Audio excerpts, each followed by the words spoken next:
And welcome to another episode of Ardent Cinema, the #1 podcast for book club style discussion of all things movies. This is a weekly podcast, and we encourage you to follow along as we take a deep dive into each movie's plot, overall themes, what we thought of the acting and directing, our feelings on the film, and more. At the end of each episode, we will announce the movie for next week, so make sure to listen until the end. I am your nebbish host, Sean. I am your intellectual host, Daniel. Welcome to the show. Soy Alejandro de España. No hablo español. This week, we hope you watch along with us for Quiz Show 1994, available to rent on Amazon Prime. Stand by, going to air. Stand by, film. 5, Stand by, music. 4, Stand by, announce. 3, 2, 1. And fade up. Geritol presents the exciting quiz program, 21. Stempel is an underdog. You know, people root for that. Wasn't Herbie terrific? Have you seen the ratings? How much they pay instructors up at Columbia? $86 a week. Do you have any idea how much Bozo the Clown makes? What if we would ask you questions that you know? Just an idea. Was that part of the test? You have 21. I'm constantly amazed at the facts these guys have at their fingertips. That little box in your living room is plugged into something crooked. Young man, I am the president of the National Broadcasting Company. I have you. And why are you the one that's sweating? Directed by Robert Redford and written by Paul Antanzio. Starring John Turturro as Herbie Stempel, Rob Morrow as Dick Goodwin, Ray Fiennes as Charles Van Doren, Paul Schofield as Mark Van Doren, David Paymer as Dan Enright, and Hank Azaria as Albert Friedman.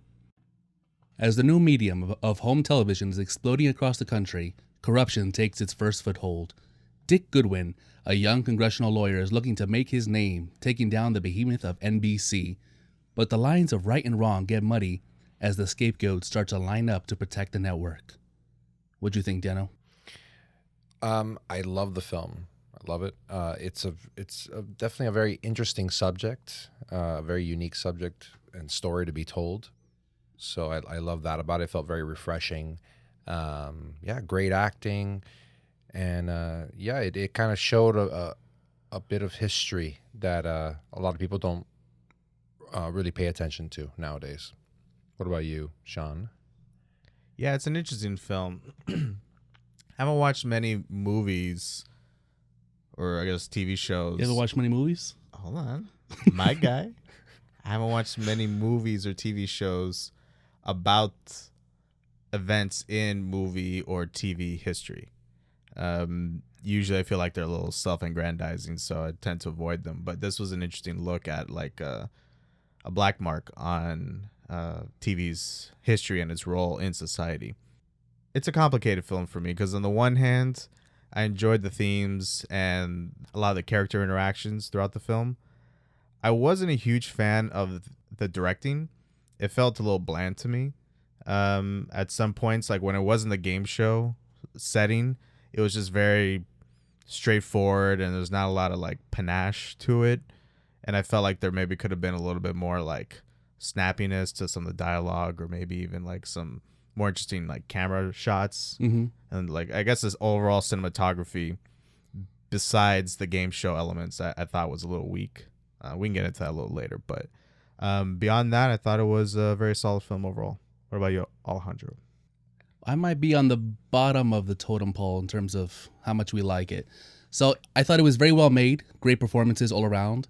However, I wasn't a biggest fan, and that comes down to the conflicts and stakes. At the end of the day, entertainment game shows are fixed, which I already assumed, and the only thing at stake for our protagonist is the reputation of some Ivy League rich kids. Yeah, I agree, but I feel like it's almost like a movie that transports you in time to a place where people had a different mindset about how these games were, right? Like, I agree with that. to us today, we look at this movie and we're like, okay, so Like duh, they're fixed. Yeah, of course, it's for entertainment, Yeah, right? yeah. Which is kind of what they're alluding to at the end of the film. You hear like, It's not like the quiz shows are a public utility, sir. It's entertainment. We're in show business. at the very end, But the public trust was different at the time. They saw Exactly. it as like this they saw- informative. it was during a time where it was just, they thought it was pure, it was true, it was about honoring and praising intellect versus it just being about entertainment. Well, they mentioned a few times how this is the biggest teacher in the world, or the biggest classroom in the world. Right. So it seems as educational good for the community. I was hoping to to get back to my teaching. Well, this is the largest classroom in the world, Professor. Television.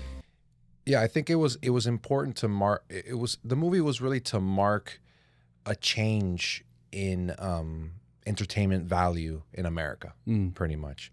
So I felt like that was where the stakes were. That was what was at risk. It was it goes beyond just the characters, you know. I actually have a little quote that I found of Robert Redford. If you guys don't mind me reading it. Go for it. Absolutely. So he says, something changed with this quiz show scandal. It really marked the end of a period of innocence in our social history. No longer did people believe that what you saw on television was the truth. It may sound peculiar to us today that a quiz show scandal could have provoked such public outrage, but it really was the first in a series of disillusionments that violated our sense of trust. Yeah. Yeah, I absolutely agree with you. To me, this film is not so much about the characters. They're kind of like cogs in the machine almost. Mm-hmm. We see the fallout of their transgressions, but really to me it's more about the growing influence of new media.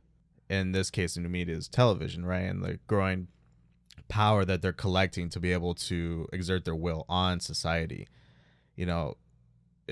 Television at that time was really starting to change the perceptions of society, perceptions of the government, perceptions of humanity overall, in addition to setting its own ideals, right? Like before, the ideals were based off of, like, in some cases, like national pride, religious ideals that are commingled with America, national pride.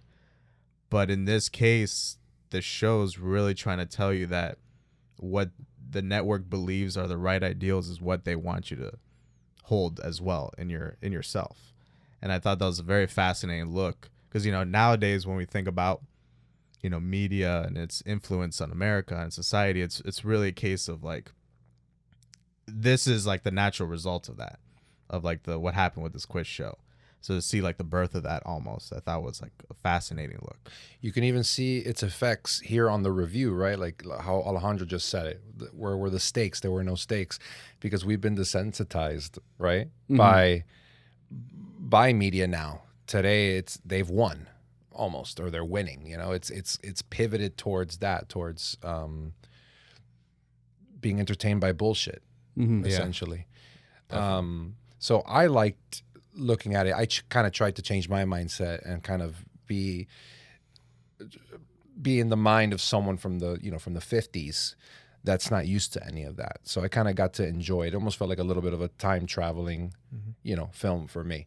But I can definitely see why some people might not like it, because it feels so bland. There's not really much going on, right? There's there's nothing crazy really happening, and they kind of I see that. They kind of show it in the dialogue too. Like the stakes aren't really that high, because we know also the outcome at the end as well. Right. Or even if you don't know the outcome, well, NBC is still around. Game shows are still around. Right. That's how we know the outcome. But you know the outcome. Right. Exactly. So even though I don't know the outcome of the specific characters, I didn't really care that much about that, to be honest. And it was more about, all right, well, this is showcasing a lens of reality for this situation, how it will continue to be perpetuated. And speaking of caring about outcomes, like, but in a more personal level, or not talking about NBC as a whole, but just like Van Doren. Charles Van Doren. Charles Van Doren. Talk about a case of like pretty privilege. And all the characters, there's very little at stake for pretty much any of the characters we follow. But just with his charm, like I was voting for Charles really? Van Doren. Yeah, like I mean, then again, also maybe it's because like I didn't care that it was rigged too much. Like again, I just thought it's entertainment, right? Like I was kind of on NBC's side a little bit, and I understood Charles's point of view. Like it started making me ask the personal question, like, would I have accepted a quick, hey, $25,000 for this one game show? We'll feed you the answers. Yeah, which by the way, that's in like 1950s money, exactly, which is exponentially more. Exactly. Well, I think the big thing was Charles's reputation and his family name. So like for Herbie, it was no big deal to come out and say, yeah, I accepted the money, because what does he have to lose? All he has is a little apartment in Queens and a small family. He doesn't have a generational reputation to uphold. Right. So yeah, I wasn't rooting for him because he was risking that, and his poor father and his mother and his family, everything they built. Right. Yeah, his reputation was on the line, and honestly, I think the reason he took the money was not even. I mean, he took the position was not even for the money, right? I'd say he was more addicted to that fame. Well, I would say the money. I'd say both, to be honest. I'm kind of leaning towards the middle. Did you see that one scene where he gets dropped off at his university, and then I know which one. He says, "Oh, hold on." He sees that there's no one outside the university, right? No one to give him any attention. So he goes, "Hold on, I got to tie my shoe." And he's faking it. He's pretending to tie his shoe. He's tapping it, looking out, waiting for students to walk out, so then he can walk out and get like bombarded by people. I think he was addicted to that because, again, he comes from a very rich family. Yeah. He has no money problems. He's secure, but he doesn't have his own money. That's the thing. Like the first thing that makes him blow up is that $20,000. Well, he's a tenured professor at the same time. No, he's not. He's like an assistant. He's not even a full professor yet. Oh no, you're right. He is an assistant. Yeah, you're right. But he's secure, but he's not I see what you're saying, but he doesn't have his own wealth at that moment. He did get wide-eyed at the thought of the money, but I think we saw time and time again through different scenes how much he would chase that level of recognition, especially because he felt that he was kind of in the shadow of his father, right? Everyone that recognized him would be like, "Oh, you're I keep forgetting Van Doren. You're Van Doren, like Van Doren, like the son of Van Doren, kind but of. That's why the money goes hand in hand, because part of that prestige comes simply from being more wealthy than his father. Like he enjoyed being able to say that. Yeah, at his father's birthday's luncheon. He mentions how much money he's made so far off the game. It was like $100,000 some odd dollars, and everyone was like, "Wow!" They were actually impressed with him. This generational wealth family, just like wide-eyed. So that's quite a bit.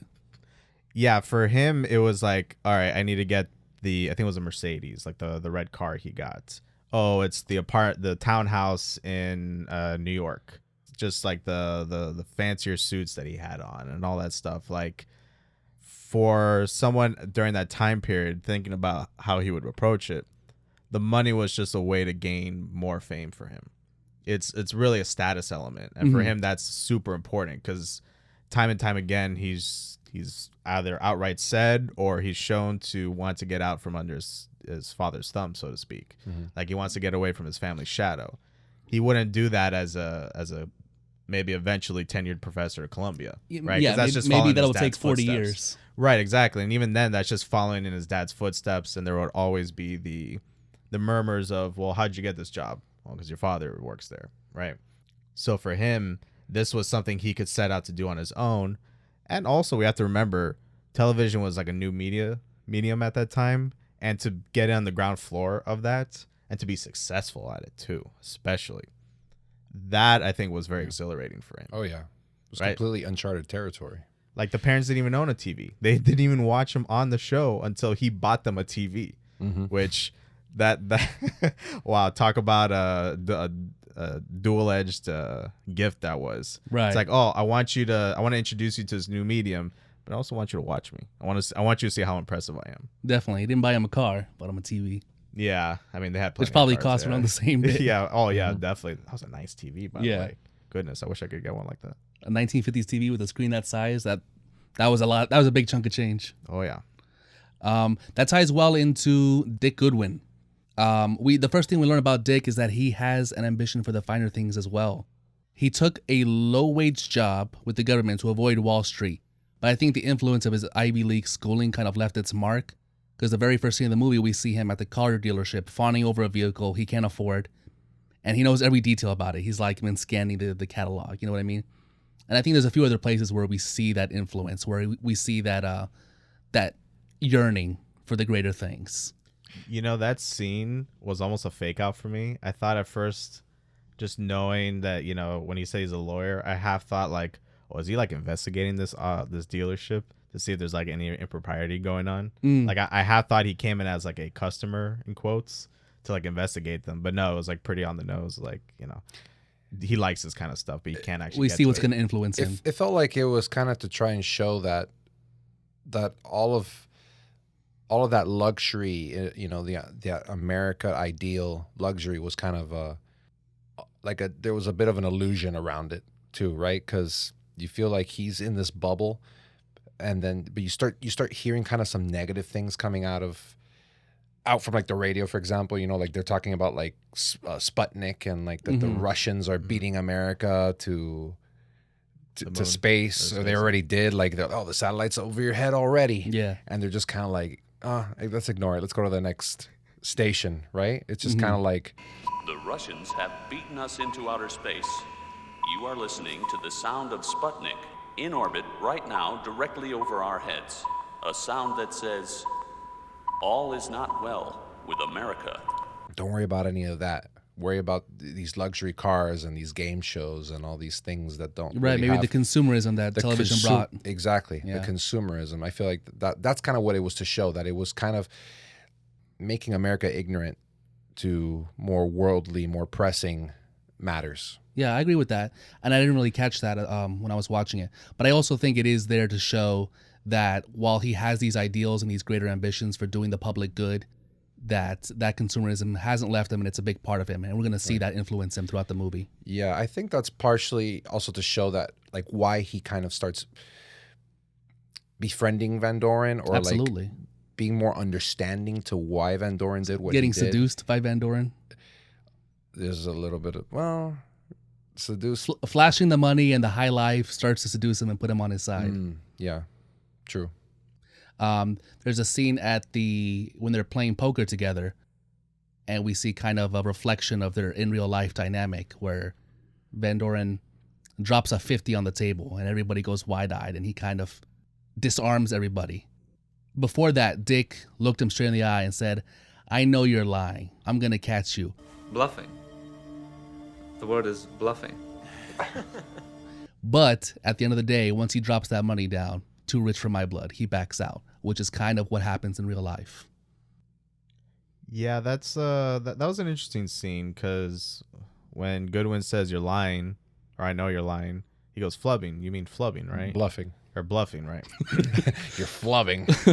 That's also a term for it, but anyways. Yeah, you're bluffing, right? Both understanding the context, I think, in which Goodwin is speaking, but also playing it off, being very coy about it. Charles did such a great job in this film for the most part, like really getting Goodwin off of his game.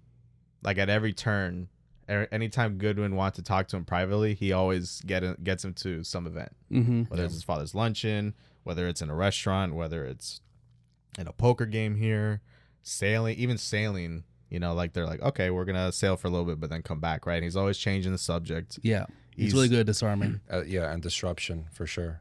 Like the way he brought, like that first dinner they had, they were starting to talk, and then Dick would keep trying to bring the subject to like the case. Yeah. And then there was at one point where he's like, "Oh, there's my father," and he brings him in, and he knew that it completely veers the conversation. Exactly, and he knew that Dick was going to be kind of wide-eyed about seeing the father because he's a public figure, right? So yeah, he was great at kind of just consistently dropping these disruptions towards him. And it really is the case of keep your friends close, keep your enemies closer. 100%. Right? They're tied at the hip for the whole week. At first, I was thinking, man, why does this guy want to be around him so much? But it made sense. Yeah, So if he hadn't been, he would have been investigated way harder. Exactly. Do you think Charles knew that his father was going to be at that restaurant at that time? Is that why he chose that time and place? I bet you he Yes, did. he It's did. it's like That a, thought just occurred to me, professor diner or something. Yeah, the thought did just occur to me. I didn't think about that actually. I think it was his usual place that he goes to. He scheduled the lunch there, didn't he? He did. did. Yeah, Charles. That's scheduled it. right, time and place. Yeah, it was at the university. And when the so, father saw him, the father was surprised. He was like, Right. "What are you doing here, Charles?" So almost telling us like, "You're never here. Why are you here now?" Wow, I didn't even catch that. Yeah. It makes there's a conflict there in the film that I thought was very interesting, where on the one hand Charles is made out to be kind of not naive, but like very innocent, at least in the beginning, of like his intentions and how he wants to go about comporting himself right. Mm-hmm. Like he's almost like classic rich kid. You know, he just wants to make his own way. Or a lot of times they want to make their own way. They don't want to. They want to sometimes do right by people, right? In terms of like the questions and not wanting to get them. But then the moment he gets like a little taste of that influence, that power, you know, he grabs it, right? But then he still plays himself off that way many times. As virtuous? Yeah, as virtuous. Yeah. Yeah. Almost a little like naive still. Like whenever Goodwin would ask him about the questions, like, I don't know anything. You have to ask Dan, right? I just answer the questions and that's it, right? He plays himself off. Like he has like a persona about him whenever he's talking to certain people, especially Goodwin. And I thought that was fascinating because it's like, is that the real him coming out? Or is that just like some persona that he is purposely coming out with? I think it's the classic dispersion of responsibility. I don't think that's the real him. He's already corrupt at that point, and he knows how to avoid blame. Yeah. But I still feel him to be somewhat of a virtuous person, you know. Sure, I don't think lying on a game show makes you an inherently bad person. Yeah, but I think he was already embedded at that point. Because what makes him so likable is, I mean, he still is an intellectual, and he still is definitely. He still teaches students. He's still writing his book. You know, he's going for his worldly pursuits at the same time, and he's a kind individual. You kind of see that it's mostly the network kind of keeping him in. You know, I don't think he would have held on to it though if he kept going down the game show path, because we already see by the end he's already starting to drop his original pursuits for extra responsibility on the game show, and he's letting things slide. Well, it's not the fact that it was for additional responsibility, because I mean, he gets that extra job at the game show, some kind of morning show, a panel show, yeah, or a panel show. But his priorities have changed, I think. Well, you know, being on the game show, naturally you're losing time, right? Because he's a weekly contestant. But Dick even says it. You know, he's talking to himself, but he says that you don't need this. At this point, he's got $120,000 true. in 1950s, money, and they're offering him a salary of $50,000 a year. Like, he didn't need it, but at this point, he was already kind of corrupt and addicted to the system. Well, you know, he gets out naturally on his own. What do you mean? He answers the question wrong purposely. Right, but then he falls for temptation again. Well, it's not that. I think it's... I thought maybe it was because he was pressured on air. So at the Today Show, we decided, why not make Charlie our special cultural correspondent? How does $50,000 a year sound to you, Professor? Oh, there's pressure, sure, but... And the network was right on him. Like, it was like the president of the network that was right there handing him that contract. No, it wasn't. It was like the Today Show host. I mean, there was definitely pressure. That was the point. But it was greed, too. Yeah, I think it's in part influenced by greed, for sure. I think that's something he probably would have relished if given the chance, even before the game show came out. If he had the chance, if he had that same opportunity, I feel like he probably would have taken it. You think so? Anyways, oh yeah, definitely. Like the chance, as he puts it, to read poetry live on air, you know, like a few days a week. Like, yeah, he would have taken them up on that offer. If I put myself in his shoes at that point, he just got out of the corrupt portion of television, right? This was a chance to to make some good money, just being a teacher, basically on air. But you think he's that naive that this separates him from all the wrongdoing? Like, the only way to escape it would have been to totally separate from the network. He's putting himself right back in there, and I feel like it was for the money. Yeah, it's the classic, like, you know, do you work within the system to try to change it, or do you work outside the system? He wasn't planning on changing shit. No, he was just going to walk away. No way. Yeah, no, I'm not saying he was, but I'm saying, like, to, like, forward the mission of what the producers would tell him the good of him cheating on the quiz show was, which is to, like, you know, bring back intellectualism in America, you know, bring back, you know, educational values in America, right? But that's lying to yourself for the financial win, the windfall. Well, I'm not saying it's like, you know, 100% for sure that he was going to do that, but like that's in his mind that he would want to do that. I think that in part influences his like path towards this show. It 100% does, but I also think that's the excuse pathway to getting what you want. I just felt at that point there was it's definitely both true. I felt at that point there was no more harm being done by accepting that job, and now this is your chance to still make money, kind of teaching people. So I didn't see a reason to say no to it. I mean, besides that, it might get in the way of his teaching. That's what I was really. Well, yeah, that's true. So corruption as a defining theme of the film. At the top, it's pretty simple. They're doing everything in their power to sell this snake oil elixir, Geritol, right? Geritol, America's #1 tonic. Geritol, the fast-acting high-potency tonic that helps you feel stronger, fast. I might add that my wife no longer suffers from tired blood now that I've got her on Geritol. But the movie makes a point of showing how people will give up their soul to avoid uncertainty. So this is shown a few times, and I think that has a lot to do with Charles in that moment as well. Even with the chips stacked in their favor, they'll acquiesce. So in that moment, I'm talking about Herbie. Why did Herbie not give the right answer on the game show? Because they mentioned several times, how could they force you to do it? And he gives some excuse for my future in television, but why did he really do it? Well, he knew that if he didn't do it, they would have probably found another way to get him out of there, right? Don't you think? That's fine. He didn't mind losing. It was, I don't want to have the dishonor of throwing the match. Let me just answer the questions. Like he wanted to go out on his own terms, right. not lose because of an easy question that everyone knows he would have known. So why did he betray himself? And his wife is disappointed. Everybody's disappointed. I think it's to avoid the uncertainty of what's going to happen, despite him knowing logically that they can't attack him in any way for this. The worst they can do is give him harder questions or something. You know what I mean? You can't take him to court. There's no document saying you have to lose. Right. Well, I mean, because he wanted to stay on the good side of the network, right? If he played ball, there's a chance he can stay on television, right? He can get a panel show that was kind of promised to him by Dan Enright, Yeah.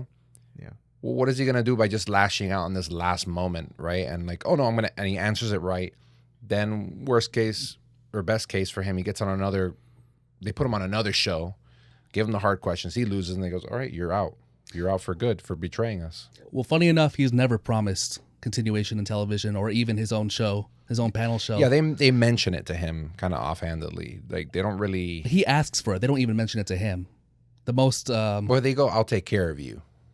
That's what he says to him. Does he say, I'll take care of you? Yeah. I'll do the best I can or something like that. You mean like a panel show? Yeah, check.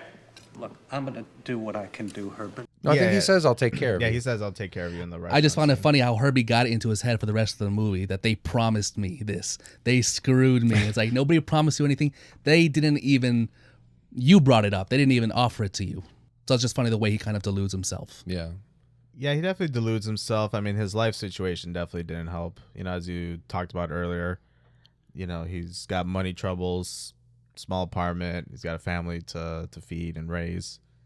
He's a former GI, and in many cases, they were both treated well and not treated well coming out of the war. It's the 50s, so this is coming out of like World War II. I'm not sure if the Korean War happened at that point, but anyways, the point being is that he doesn't have a lot of life prospects. There's a bit of like the situation that's really influencing his decisions here.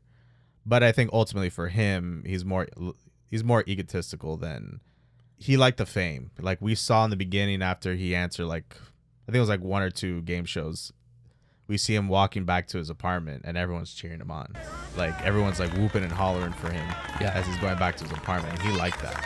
And that energizes him. Like when he gets back home, he wants to dance with his wife, which I don't get the sense that he always wants to do. So it's like, yeah, part of him likes the money and needs the money. But I think for him mostly is because he likes the attention, the fame that this affords him. Because otherwise his life would, at least on that pathway, would lead him to nowhere. I was surprised they never show Herbie snap out of his ego. I think that goes back to the movie not being about the characters, really. Because we spent a lot of time with him and his family, so I was kind of expecting a proper conclusion to his story. And he pretty much, by the end, he winds up sidelined and never owns up to his culpability. He stays firm as that, even though he got the answers too, he's a better person than Charles Van Doren, as you said. And he never let the money go to his head. That's what he convinces himself of. I think he starts looking up more towards Van Doren by the end of it, at least when he sees that Van Doren goes out and to the meeting and pretty much admits guilt, admits that what he did, because you start seeing he starts empathizing with him. You guys didn't notice that? Oh yeah, no, I near the did. end. Like he got a little bit of his recognition in by Charles at the end. Like they kind of have like a face to face for a moment, which I think in part set off Herb in the beginning when he got booted off the show. The fact that he couldn't get the handshake with the guy. He would have really been set pissed him off. regardless. That was just one extra thing he can stay mad about. Sure, but like that really set him off. I think more than anything else. I think that was more of the inciting thing than anything else. The fact that the guy didn't even shake his hand. But yeah, he got that little moment of recognition, and just to see this man fall, I think he recognized. I think there was a moment of some kind of realization. I mean, there, if the look was the conclusion, it was unsatisfying to me. Sure. I felt like I was looking for a better conclusion to his story. it definitely could have been better. Yeah, Well, here's the real conclusion. Hmm. He just becomes a cab driver for New York. Is that what it said? He's a cab driver? he works for the transit department. Is that what that means? He's a cab driver. That's what I thought. Oh no, he works for the I Queens assumed- transit department. Yeah, I assume the rail. Yeah, Oh, probably the that's what? The rails, subways. Oh, the subways. Oops. Yeah. I misread that. Yeah, transit. So, yeah, it's interesting. Like, no one really comes off of this for the worse, or really, in some cases, really for the better.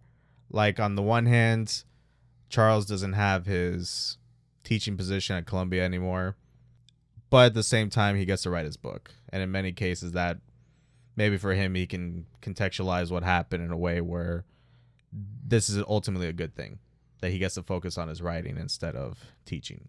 I felt like it implied he got off a lot worse than that. There was like a shame and dishonor to his family, and then he just went off to work for the encyclopedia and never did anything again. That's what I got the impression of. Yeah, I hear you. He seemed a little...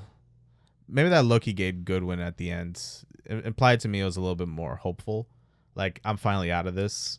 Like, almost as if he released a burden. I'm just basing it on the end text. So like they made a point of showing that like things never really picked up again for him. Well, I guess he was working on his book. I mean, maybe I assumed that he published his book. Maybe not. I don't know. But Yeah. That's pretty weak compared to his potential. I mean, Yeah, I mean, there's a difference between achieving your potential and being happy with your life. I mean, some of those things can merge, but they don't always have to. right. So. he's always going to have that ink blot on his past, Like, there's always going to be that. Like, do you think the star child wanted to end up working for the Encyclopedia Britannica? I don't know. It felt like a low to me, but I don't know.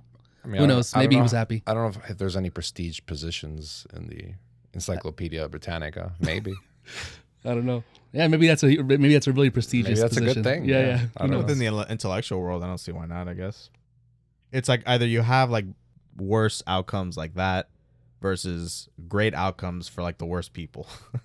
Like Dan and Wright, I think the host of the game show, Jack Barry, they're off in exile for a few years, but then they come back with another show and they become millionaires as a result. Yeah, absolutely nothing happened to the network. Nothing happened to the network. Nothing happened to virtually any of the producers Yeah. that were involved in this scheme, like at all. Dick Goodwin. I mean, you could say this movie is a little less hopeful, I guess, going along your thoughts, Alejandro, because even Dick Goodwin, he's a speechwriter for Kennedy. Yeah. And then Kennedy gets assassinated soon after that, and he's like, I'm out. I'm done. I can't do this That's anymore. funny. I got the opposite impression here too. I thought he had a happy ending.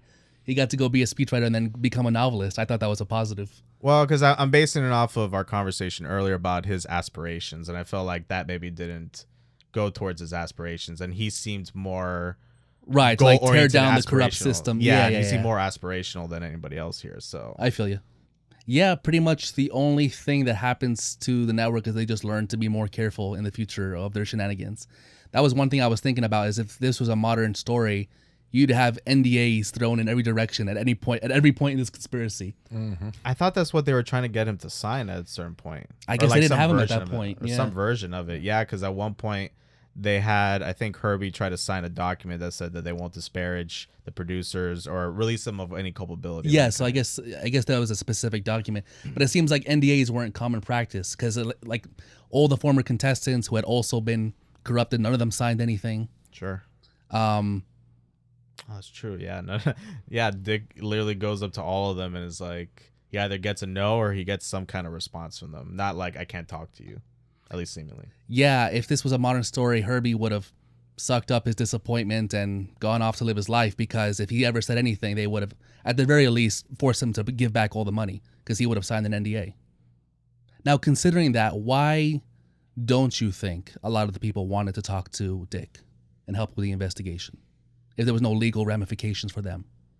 I got the sense as I was seeing those scenes that they probably got enough money that they wanted to hold on to it, that if there was any kind of court proceedings that they could potentially be liable for this scheme and maybe either have to pay it back or maybe some kind of jail time or something. Yeah, and their reputation's on the line. The too. shame of it. Yeah, there's the shame of it because they accepted it. They took the answers too. Mm-hmm.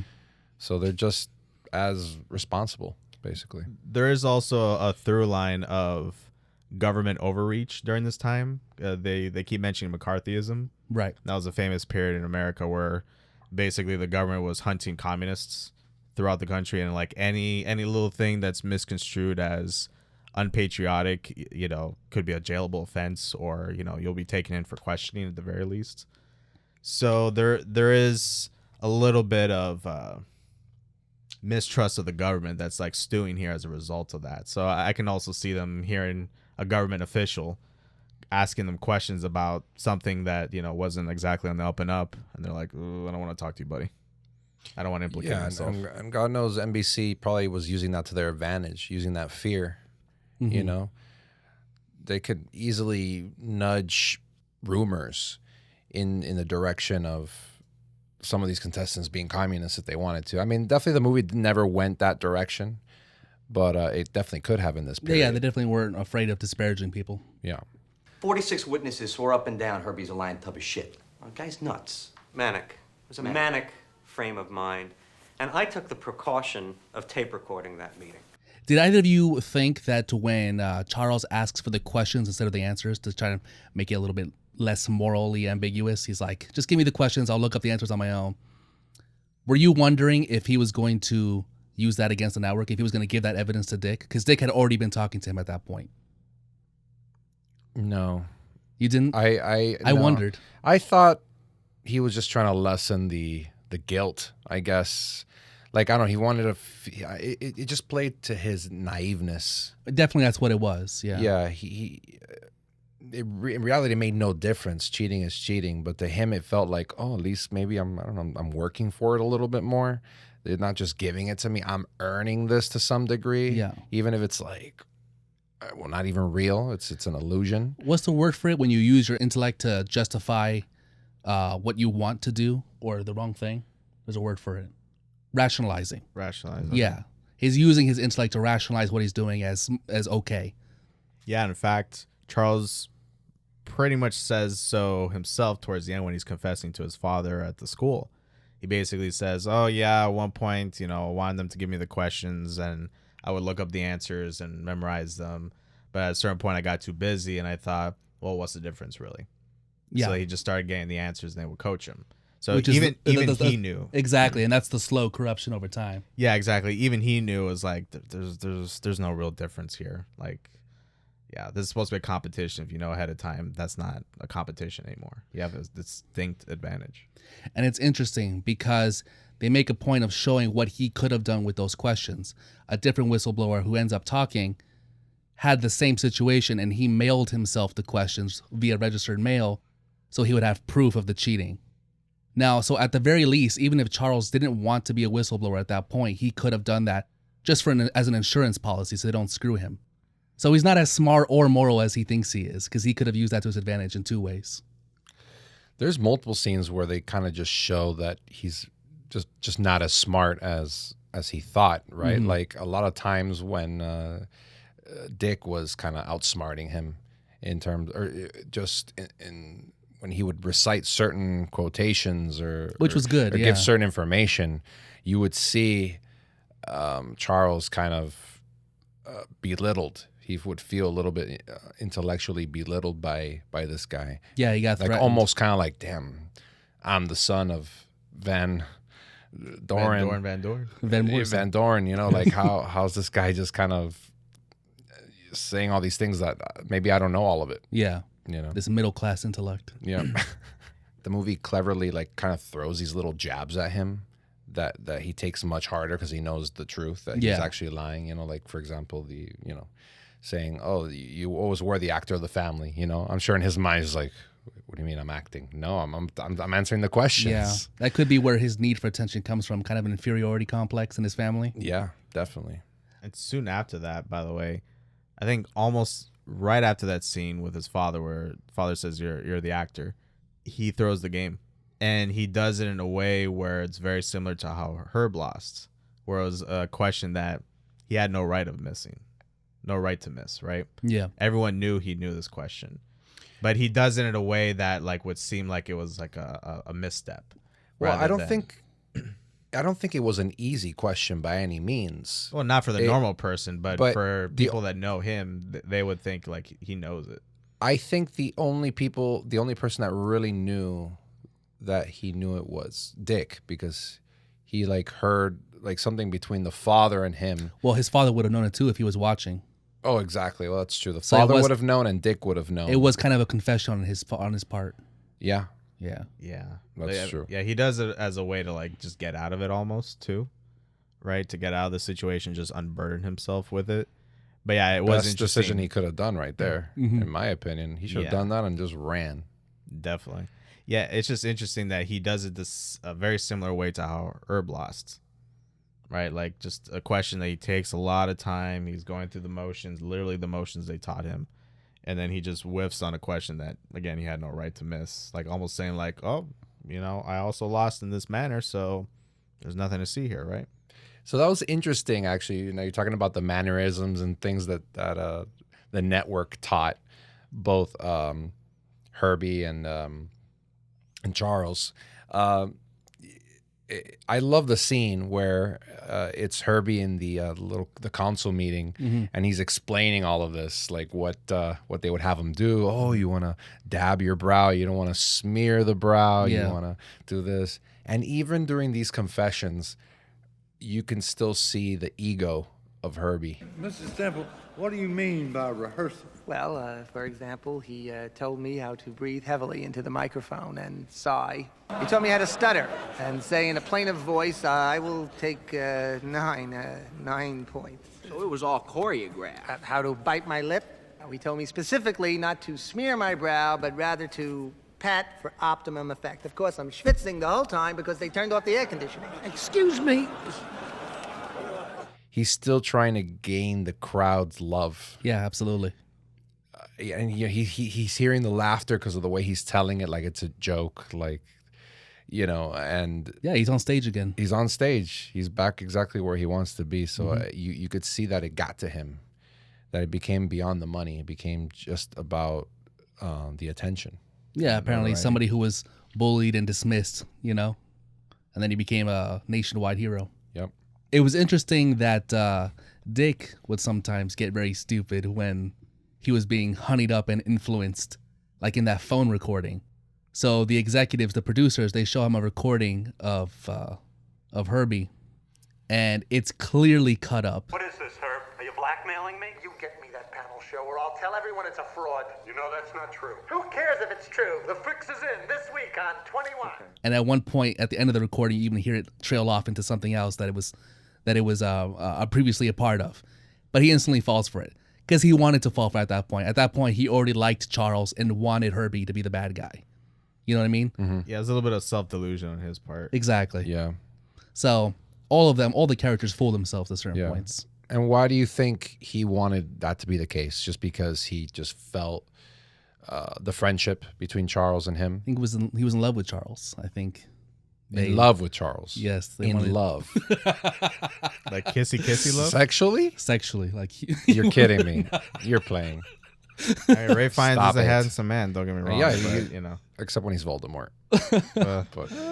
No. What? Wait a minute, Sean. Settle down.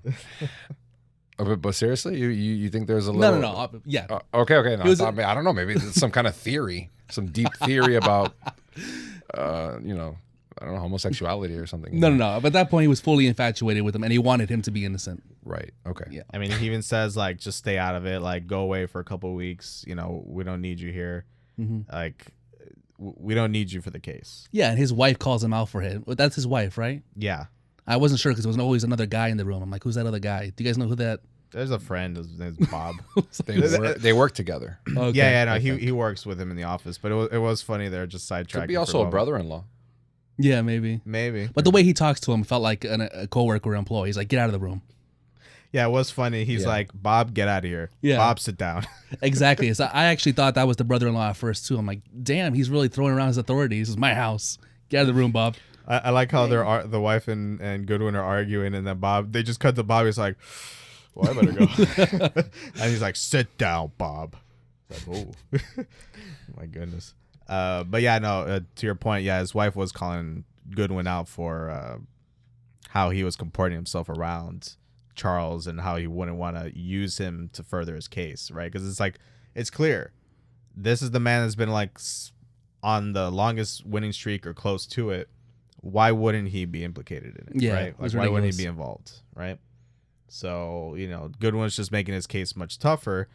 And I think in some parts ultimately blew the case because he was going so fully with Herb instead, where he could have got Charles to help him more. Charles would have been a much better witness if he could have flipped him. Yeah, because like the only thing Charles really does is like admit guilt. He doesn't really talk about the nature, at least as far as I could tell, the nature of the scheme. That's a good point. Dick wasn't too smart about it because definitely he should have planned it out with Charles more, Yeah. you know, and try to see what Charles really knew. At that end point where they were kind of on the same page, all right, I know you did it, Charles. Charles, you know that I know that you did it. If he pushed I can protect you and I can protect your Yes. family. Let's talk about this and let's Yeah. figure out how to take them down. That would have been a hell of a witness. That would have been way better. Yeah.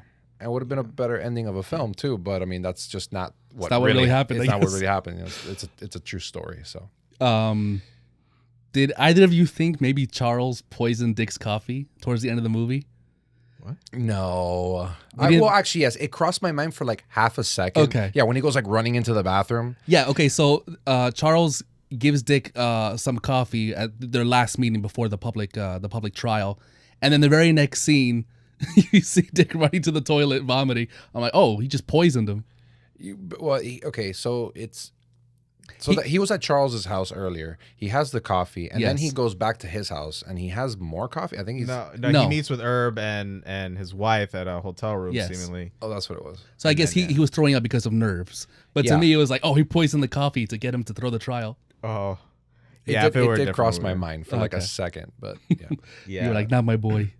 So what do you guys think about the scene that revealed that Herbie also was being fed the answers? Did that surprise you guys at that point at all? No, because early on when Dan meets with Herb in the restaurant to tell him basically you're out, like he pretty much admits like this is a whole scheme. He'd say like, hey, you know, I'm supposed to continue being here. What did I do wrong? Right. So He even says, just let me answer the questions. So yeah, I got the sense that like there was a much closer relationship there, even if he doesn't say outright, I've gotten the answers. Like that's supposed to be a kind of a big reveal, like in midway through the film. But to me, it was like, all right, well, you're already working with this guy very closely, so I imagine you have an advantage that the other contestants don't. So it's more of like a shock about this character, and it kind of recontextualizes Herb a little bit. Mm-hmm. But beyond that, yeah, I wasn't really surprised.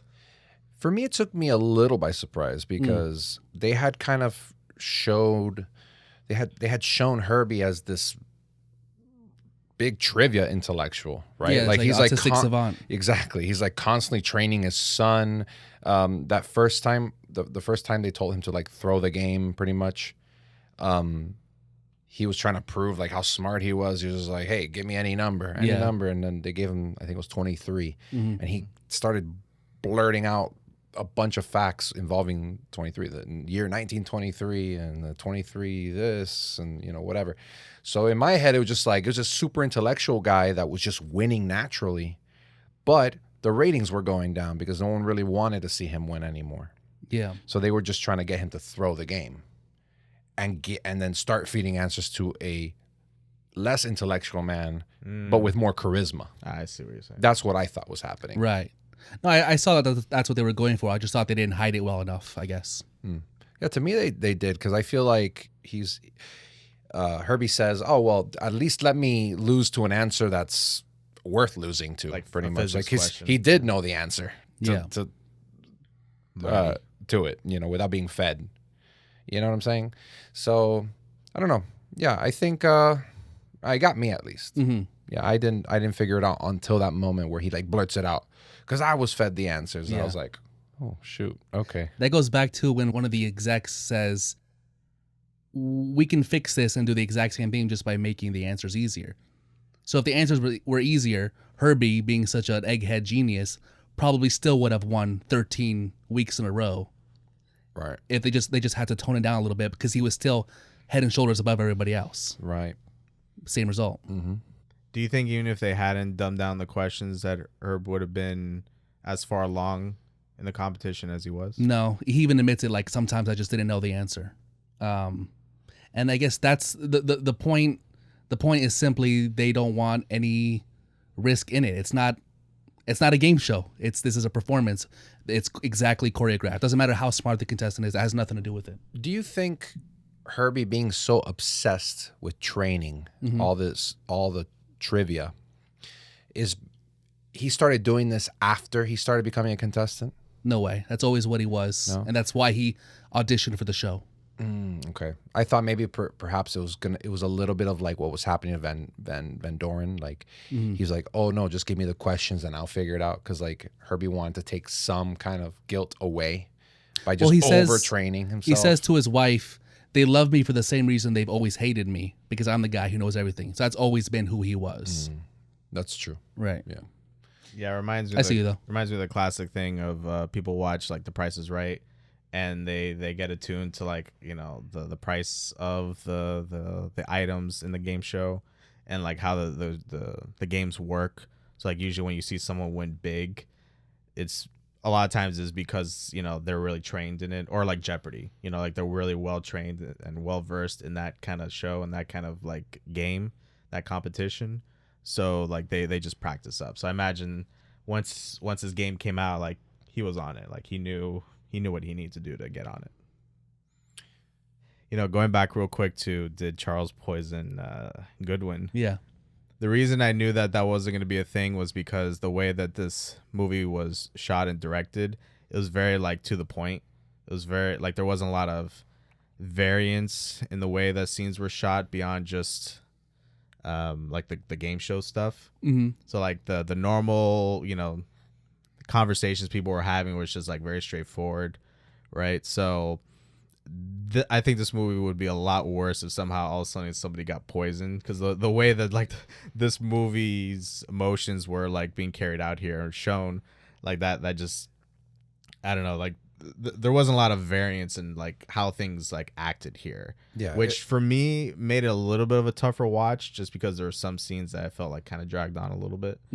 Like the quiz show stuff was great and that was like very snappy, but then whenever you had like a conversation with like Herb and Goodwin or Goodwin and Charles, like sometimes they were a little dry. The quiz show stuff, that's TV. They have it tight. Oh yeah, for sure. Yeah, and it worked to its benefit for sure. But yeah, not that I thought he tried to murder him or anything. I just thought he threw something. Oh no! I know. I'm just using that as an example. Or something. Throw him off his game a little bit. Yeah. Right. I'm just using that as an example of like this movie wouldn't dare do that. So I mean, then again, he does know all about disruption, right? Like the network. Look what they were doing to Herbie. They were like shutting off his air conditioning in the booth, just to disrupt him so that he can mess up. Well, one thing to the film's credit and the directing credit is that the way events unfolded, I mean, that one exec, Dan, he had offered to help pay for Herb's like psychiatric visits, right? 5 sessions a week. 5 and not a dent. Knowing that he could use that as like blackmail later. To pin it against him and just claim like insanity. So there's like a level of insidiousness throughout the film, but it's not outright.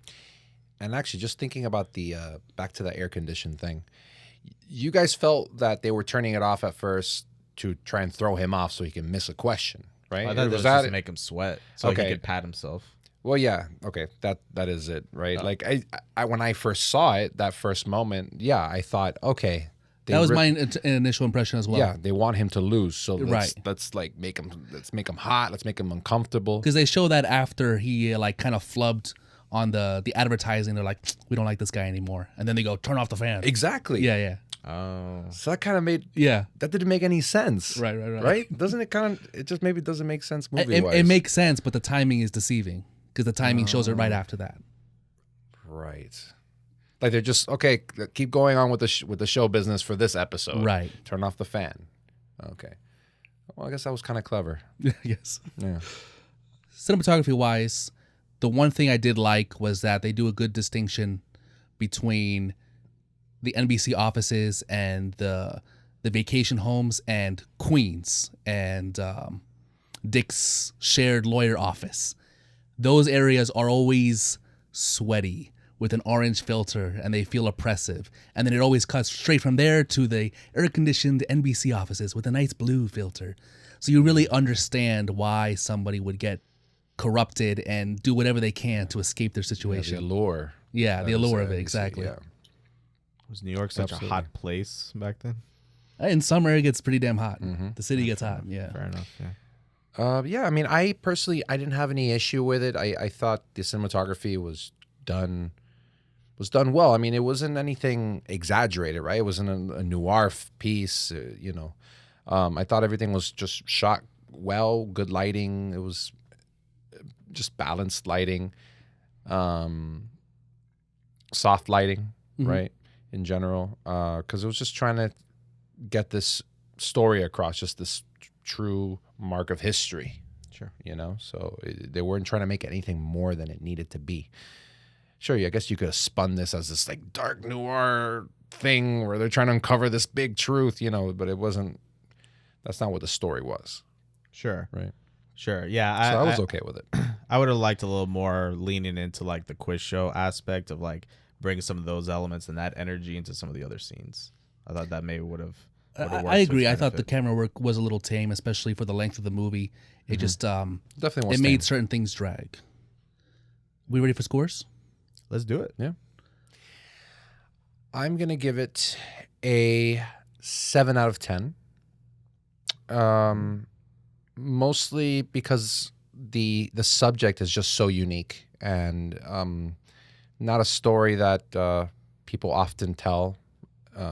This type of story, so I really like that. I like learning about the game show and how that was a turning point in history for American entertainment media. So I thought that was really cool, a really cool thing to talk about. And the acting was just fantastic. I thought Ralph Fiennes was amazing, and the guy who played Herbie, John Turturro. There it is, John Turturro. Thank you, Sean.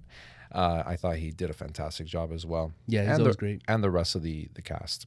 So 7 out of 10. Sean? I give it an 8 out of 10. It's a solid story about how greed, both personal and corporate, corrupts everyone. Watching this movie in the current year, 2023, it's just another reminder that those in power will do anything to stay in power. And quite frankly, they will often not face the consequences for their actions once found out. I believe this film is an indictment on the role television has had on society in some cases, and how those who control this new form of media can really shape a society's perceptions of what's right and wrong, as well as its ideals.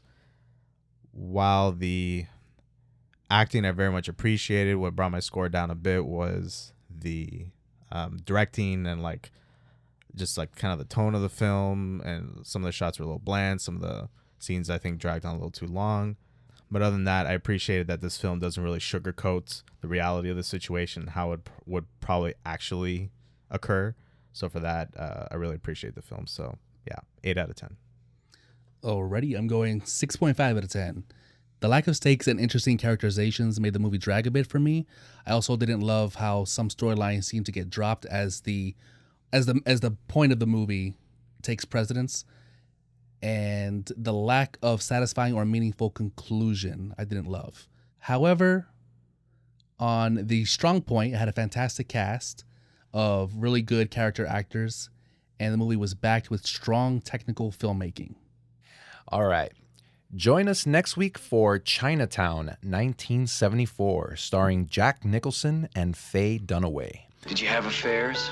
Mr. Giddies. Did he know about it? You were seeing someone too. For very long? I don't see anyone for very long, Mr. Giddies. You get tough. You get tender. You get close to each other.